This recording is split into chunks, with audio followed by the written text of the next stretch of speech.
feeling to devotion being an external, life-changing commitment. This slide really gets to the heart of what the source means by true devotion. It's not about just saying the right words or having a moment of faith. It's defined as this practical act of humility, actively putting God above your own selfish wants and, just as importantly, seeing other people as being no less important than you are. It's a change in your thinking that absolutely has to lead to a change in how you act. So let's see how this idea of devotion plays out in a bigger story. The source uses this narrative of two Adams to frame the entire relationship between humanity, God, and Jesus.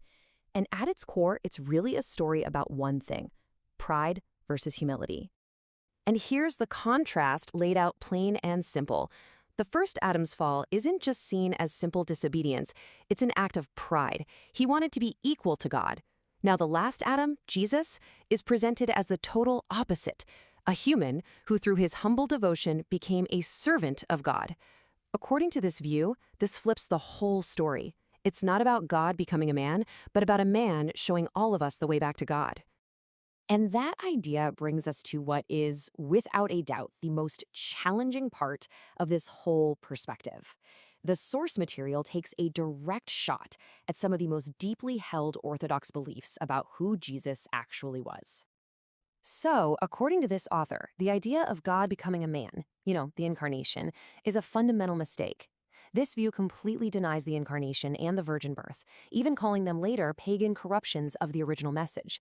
Instead, it argues that Jesus was a regular human being who was chosen or adopted by God for a special mission.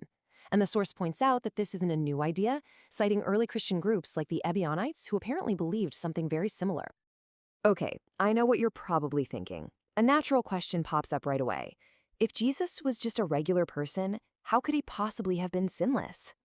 Well, the source has a very specific answer. It argues that when the Bible calls Jesus sinless, it's all about context.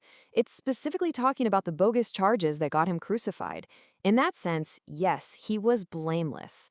But the author says we can't just take that one line and assume it means he was absolutely perfect and never sinned a day in his life from birth. All right, but what about the idea of perfection? That's another huge belief. I mean, if he wasn't sinless from birth, how could he be considered perfect? And here again, the source looks at the word perfect in a different way. Citing the book of Hebrews, it argues that perfection wasn't something Jesus was just born with. No, it was a process. He was made perfect through suffering. His devotion was tested, it was proven, and his perfection was something he achieved at the very end of his journey on the cross, not something he had from the start.